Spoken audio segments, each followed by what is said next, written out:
5ஆம் வகுப்பு நம்ம முதல் பருவத்தில் முதல் இயல் முடியும் போது எழுதுதல் அப்படிங்கிற பகுதியில் விண்ணப்பம் எழுதுவோம் அப்படிங்கிற டாப்பிக்கை பற்றி பார்ப்போம். விடுப்பு விண்ணப்பம் அப்படின்னா நாம் இன்றைக்கி பள்ளிக்கு விடுப்பு எடுக்கிறோம், போகலை அப்படின்னா ஆசிரியருக்கு நம்ம ஒரு விண்ணப்பம் கொடுக்கணும். அதுதான் விடுப்பு விண்ணப்பம். விடுப்பு விண்ணப்பம் எப்படி எழுதணும் அப்படின்னா, இது ஒரு அலுவலக கடிதம். அலுவலக கடிதத்துக்கு நம்ம எப்படி போடணும்? அனுப்புனர் மற்றும் பெறுநர் போட்டு நம்ம எழுதுவோம். அப்போ அனுப்புனர் யார் போடுவாங்க? மாணவர் ஆசிரியருக்கு விடுப்பு விண்ணப்பம் எழுத போகிறாங்க. அப்போ அனுப்புனர் மாணவர்கள் தான். மாணவருடைய பெயர் செந்நிலவு, 5ஆம் வகுப்பு. இப்போ 5ஆம் வகுப்பு படிக்கக்கூடிய மாணவர்கள் தான் விடுப்பு விண்ணப்பம்.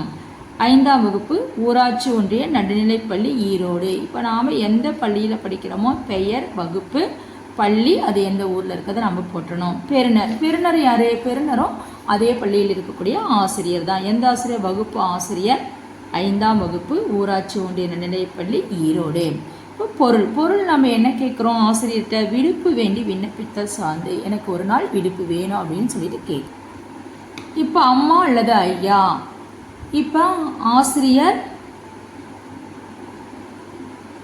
அம்மாவாக இருந்தால் அம்மா பொண்ணு, ஐயாவாக இருந்தால் ஐயா பொண்ணு, ரெண்டில் எது நம்ம ஆசிரியரோ? ஐயாவாக இருந்தால் ஆண் ஆசிரியர் இருந்தால் ஐயா, பெண் ஆசிரியர் இருந்தால் அம்மா, அதை போடணும்.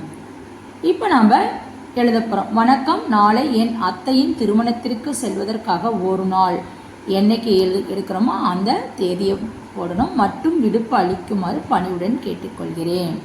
இப்போ அத்தையின் திருமணத்திற்கு செல்வதற்காக ஒரு நாள் விடுப்பு.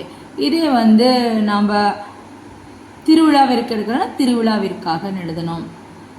இல்லை நாங்கள் என்ன செய்கிறோம், எனக்கு உடல்நிலை சரியில்லை அப்படின்னா எனக்கு உடல்நிலை சரியில்லாத காரணத்தால் இத்தனை நாள் எனக்கு விடுப்பு அளிக்குமாறு கேட்டுக்கொள்கிறேன், பணிவுடன் கேட்டுக்கொள்கிறேன் அப்படிங்கிறது எழுதணும். அதுக்கப்புறம் இப்படிக்கு தங்கள் உண்மையுள்ள செந்நிலவு. அப்போ மாணவருடைய பெயர் போடணும். இடம், ஊர் பேர் ஈரோடு, நாள் எந்த டேட்டில் நம்ம எழுதுகிறோமோ அந்த டேட்டு. அப்போ இதுதான் நம்ம என்னது விடுப்பு விண்ணப்பம். இந்த விடுப்பு விண்ணப்பம் நம்ம எழுதி பழகிட்டோம் அப்படின்னா நாம் வகுப்பிற்கு நாம் விடுப்பு எடுக்கும் பொழுது நாம் இந்த விடுப்பு விண்ணப்பத்தை கண்டிப்பாக நம்முடைய ஆசிரியருக்கு கொடுக்கப்பட வேண்டும். Thank you viewers.